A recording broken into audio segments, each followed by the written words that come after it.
G'day humans, welcome to the safe space for dangerous ideas. Here's a dangerous idea for you. Zionism, what does it mean?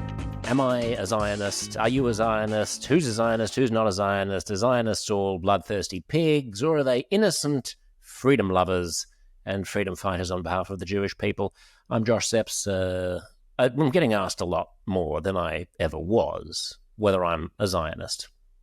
And it's a question that I would have had more trouble answering in some moral respects prior to the attack by Hamas on Israel on October 7th. And yet it's more complicated to answer now than it ever has been, just in terms of understanding what people mean by the word. So can we just unpack it a little, and hopefully this will be a place to which I can point you and to which you might be able to point your friends and family members if you concur with what I'm saying, for an explanation with a little bit of nuance about what we're talking about when we talk about Zionism. When I say that I'm being asked whether I'm a Zionist, I'm not being entirely truthful when I say that. It's rare that someone comes up to me in the streets and goes, "Good day, sir. Are you a Zionist?" It's more that people in a sort of state of perhaps shock or surprise will say to friends of mine, and I'll hear it second or third hand, "Wait a second, was Josh a Zionist?" As if to say, is Josh on the wrong side of a fairly easy moral question? Does Josh like babies being bombed and so on? I mean, even my spouse will have to field questions from people online. He has hundreds of thousands of followers on Instagram, and people will say, "Hang on a second, is it true that Sean is married to a Zionist?" So let's clarify what we mean when we say Zionism. I think what most people are alluding to, which is what I am not, is a sort of checklist of opinions about the current conflict between Israel and Gaza. So let's run down a possible checklist. Is it the case that Israel is justified in what it's currently doing in Gaza in every respect? If that makes me Zionist, no, I don't think that's true. I think there are much better ways that Israel could have handled this. Is it the case that Israel has a right to occupy all of the occupied territories in Palestine? No, I don't believe so. I'm not a Zionist on that front. Do I believe that the Palestinians shouldn't have a state of their own? No, I'm not a Zionist on that front. Do I believe that the actions of successive Israeli governments have been pure and oriented towards peace? No. If that's the Zionist position, then I'm not a Zionist. Do I think it's okay for women and children to be buried in the rubble in cities in Gaza? No. If that's the Zionist position, then I am not a Zionist. Do I think that Jews around the world are sort of a unitary single force imposing their will on Palestinians? If that's the Zionist position, then no, I'm not a Zionist. I don't agree with that.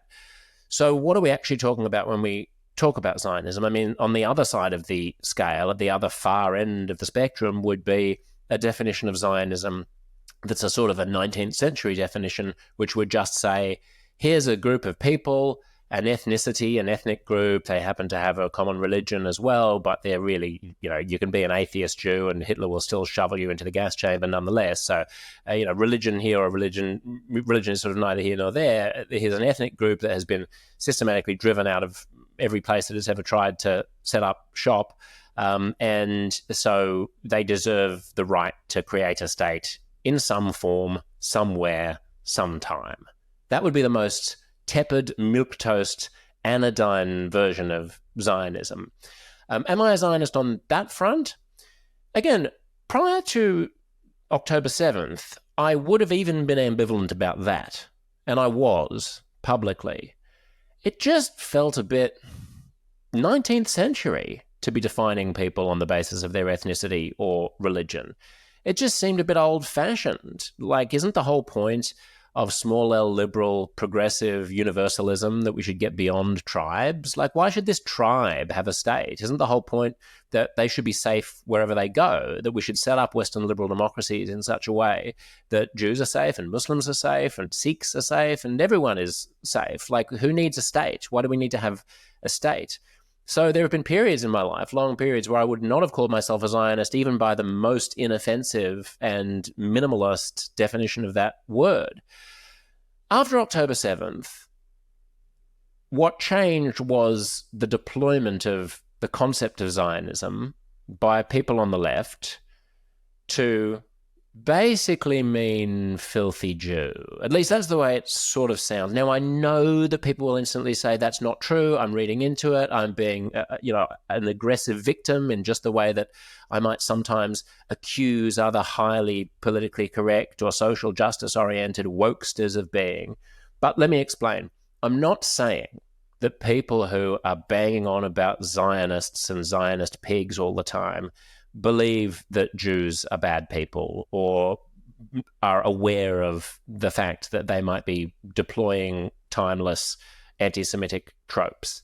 I'm not saying they're motivated by a hatred of Jews. I'm not saying that they are consciously trying to denigrate Jews and are using code words to do so.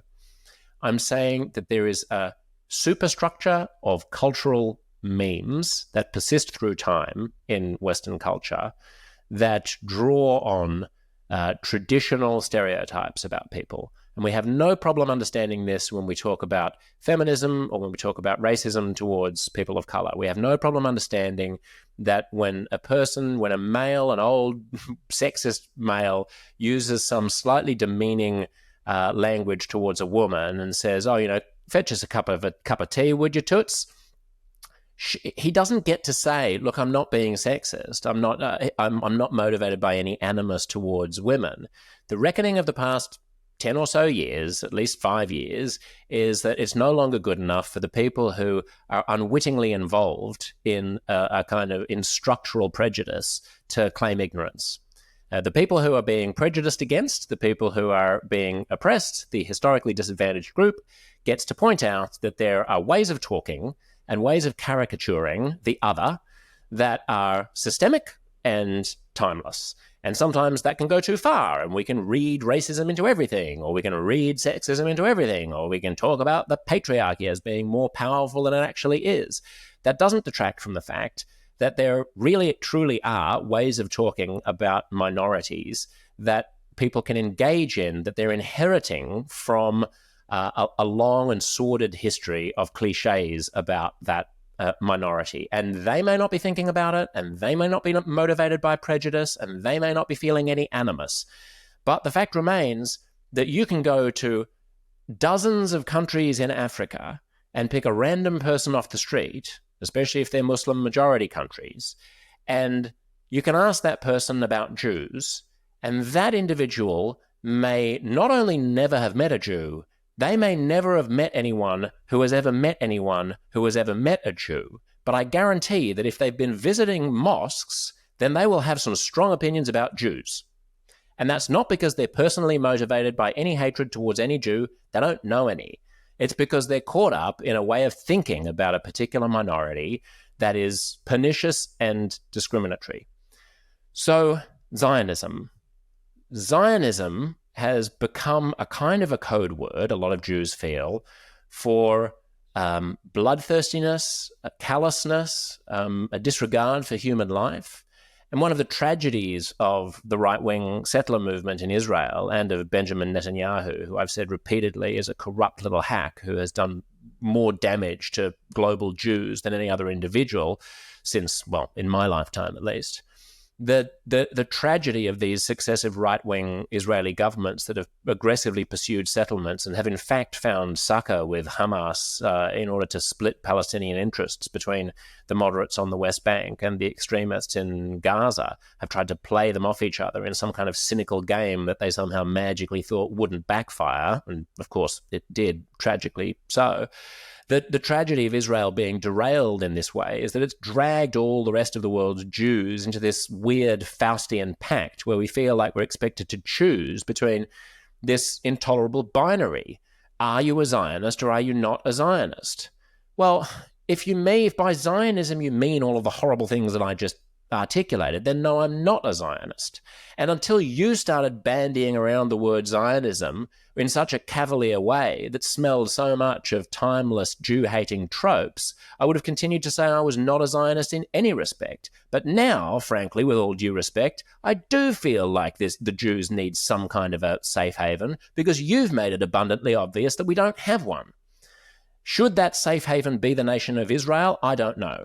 Should it be a nation of Israel that stretches from the river to the sea with no homeland for Palestinians? Absolutely not. Should it be a nation state that treats Palestinians as Israel has? No. Should it be a nation state that is conducting a war the way that Israel currently is? No. Should it be a nation state that it has such callous disregard for the well-being of Palestinians? No. Should it be a nation state that has refused over the past 20 years to seek a real resolution to the Palestinian problem? No, no, no, no, no.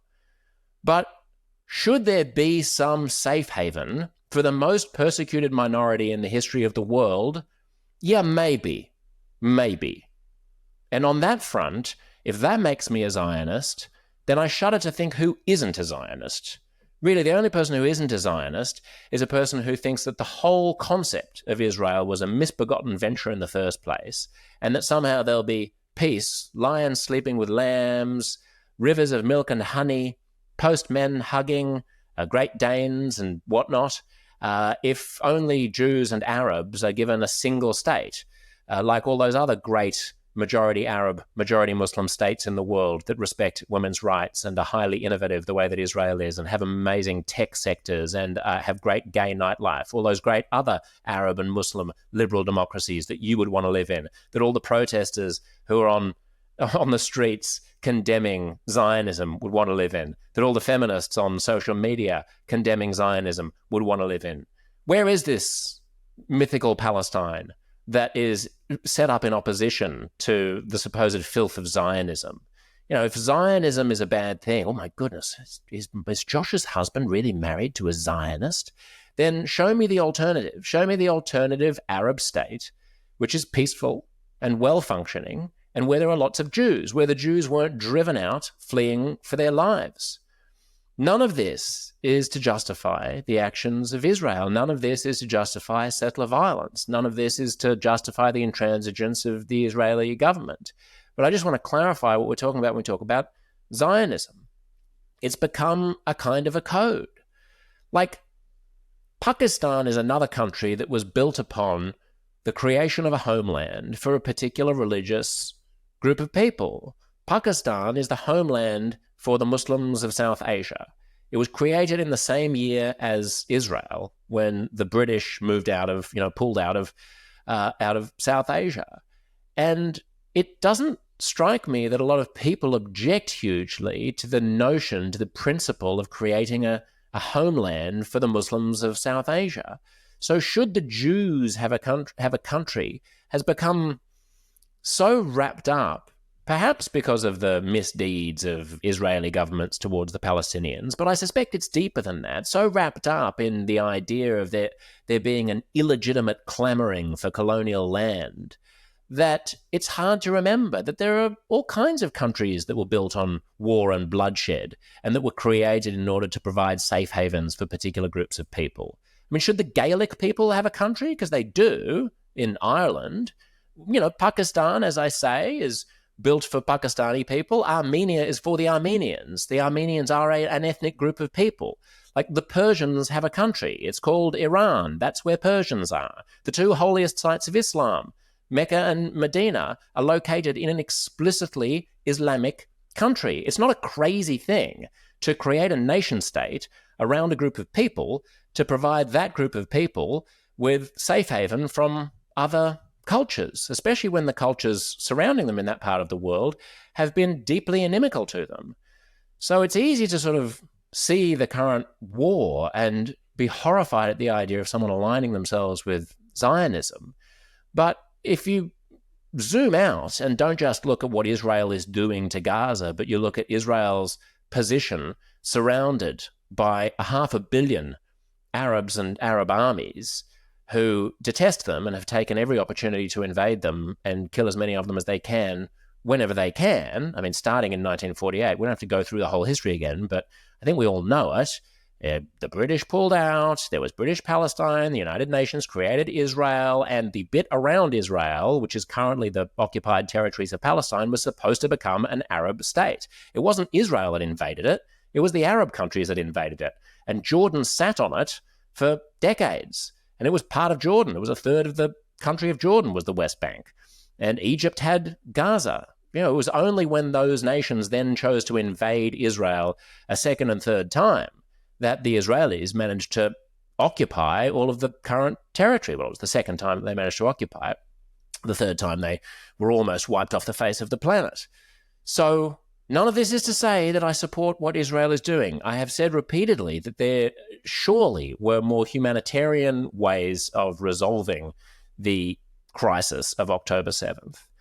You could have imagined a humanitarian corridor in which women and children from Gaza were brought into a vast encampment to the north of Gaza in Israel proper and were treated well. And then Israel gives some kind of an ultimatum to military-aged fighters in Gaza that they can either come out unarmed and go through some sort of security check, or they can stay there and await and basically be starved out. I don't understand why the Israeli military has to go through the tunnels physically, why they can't flood the tunnels, send in leaflets, send in warnings, and give them as many warnings as you want, and then fill them up with water if you want to. I mean, there are ways that you can imagine that, whilst macabre in themselves, are a lot less devastating from a humanitarian perspective than simply bombing the shit out of the entire place, as they seem to be doing. I'm opposed to that. I'm opposed to what's happening. I find it tragic. I also recognize that the Palestinians, the poor Palestinians, have been betrayed by everybody around them. Nobody wants to rule the Palestinians. It's not just Israel that is responsible for the immiseration of the Palestinians. There is a long history of Arab leaders manipulating the Palestinian cause to rile up their citizens and entrench their own power. You've got this weird situation across the Arab world where the Arab street, including Arab leaders, seem to care terribly about the Palestinian issue. It's the one issue where you can guarantee that there'll be riots in the streets if you foment some enthusiasm about the poor Palestinians. And yet when it comes to doing anything to actually help the Palestinians, nobody does a thing. Nobody does a thing. The Gulf states, which could give work permits to Palestinians instead of giving them all to South Asians to come in and build their stadiums in places like Qatar and the United Arab Emirates, don't. They don't employ Palestinians. Countries like Lebanon, which could provide a path to citizenship or a path to at least permanent residency for Palestinian refugees. And we're talking about Palestinian refugees who are refugees from 1948, not necessarily refugees from 6 months ago from settler violence. They don't provide that pathway to citizenship. There are all kinds of things you could do. You could allow them to enter into Egypt and you could provide work opportunities. None of these things are undertaken because it serves the interests of corrupt leaders in the Arab world and of misguided lefties in the West to have the Palestinians as this cause célèbre that they can appeal to in order to denigrate Israel and by extension to denigrate the world's Jews. It's a tricky situation, but I feel like Zionism is becoming wrapped up in all of the misdeeds of Israel. And when I say that I oppose what Israel is doing and that my heart goes out to Palestine and that I wish that this weren't happening, I am also realistic enough, as I would hope that anyone with a heart is realistic enough, to recognize that after a nation endures a horrifying trauma, it doesn't always act as rationally as it might. Did the United States act perfectly rationally after 9/11? It was in shock. It did something stupid. It invaded Iraq, which had nothing to do with 9/11, and we're still living with the consequences of that today. It killed probably 1 million people in Iraq. 1 million people in Iraq. And yes, there were a few protests, but it didn't turn into a worldwide conflagration in which all Americans were treated as if they're effectively vermin and they were asked questions about, oh my goodness, are you married to someone who is an American? An American, the way that people talk about a Zionist. Is he a Zionist? Come on. We were able to separate the people from the political and military response. On October 7th, Israel, for all of its faults, for all of the problems and for all of the failures and for all of the corruption of its leaders, Israel, a democratic, Western, liberal country where people go out to gay bars and where women and Arabs exist on the Supreme Court and in Parliament in ways that they don't anywhere else in the Middle East, was invaded by a country where there are no settlements in Gaza, or an enclave, or at least where there are no settlements, an enclave that had willingly elected a jihadist ISIS-style terrorist group to be in charge of them, one that still has 70 to 80% support across most of Palestine, according to how much you can trust opinion polls. And hundreds and hundreds of their people were raped with rifles, children shot. I mean, the most horrendous and barbaric ISIS-style attack ever. And within 24 hours, the world's streets were full of people not in opposition to that attack, but saying free Palestine and Israel is the problem. It's understandable that a nation state that feels so besieged might overreact. Do I condone that overreaction? No. As I've said a million times, when you say, is Josh a Zionist, if what you mean is, do I support what Israel is currently doing? The answer is no. But it's a bit more complicated than that. I hope this somewhat clarifies the question of Zionism. I hope that someday we see a free Palestine alongside a free Israel, which raises my final point before I forget. Zionism simply means that there should be some state of Israel somewhere. Now, since there currently is a state of Israel that already exists, it would seem foolhardy to try to move it. Therefore, we need to have an Israel and a Palestine side by side. At many points in my life, I have been persuaded by the idea that you need a single state, a single Palestine, where the rights of Jews are entrenched and the rights of Muslims are entrenched. I no longer think that's possible. I think the trust has been so eroded that there is no way that these two groups of people within any time frame that any of us can imagine are going to be able to live in the same society without persecuting each other. Therefore, you need two states. And oftentimes when pro-Palestinian activists or when lefties in the West are talking about Zionism and they're talking about Palestine, they say things like, from the river to the sea, Palestine will be free, which means no Israel, which means no Jewish homeland, which means go back to the status quo ante of prior to 1948, when the Jews in random villages throughout Eastern Europe and the other places where they were mostly located in the world just had to go to bed at night not knowing whether or not violent mobs would come and rape their children and behead them and stab them and drive them out. That was the norm. Those pogroms were the norm across places where Jews lived between the late 1800s and the mid-1900s. That was what started Zionism in the first place, the recognition that Jews have never been able to, not only have they never been able to go to bed without feeling fear that they might be stabbed or shot in the night in a rampaging by a rampaging mob, but they've also just in their daily lives never been able to attain professional success, go to elite educational institutions, be accepted into the club of elites, which might be hard to imagine now because Jews rule finance and media to some extent. But the reason why they're so dominant in finance and media is largely because they were excluded from all the other professions for so long. So they had to get good at being middlemen and entertainers. Nonetheless, that's all a big aside to say that let's be careful about Zionism and the existence of the state of Israel versus Zionism and the existence of a Palestinian state. Israel can coexist alongside Palestine. The Palestinians deserve nationhood. The Palestinians deserve their own state. But let's not start talking in ways that imply that such a state means that all of the Jews of the Middle East have to be eradicated, because that's basically what's implied by from the river to the sea, Palestine will be free. God bless. I love Palestinians. I want Palestinians to be free. I want Palestinians to be at peace. And in some respect, I also grudgingly now confess I am, yes, a Zionist.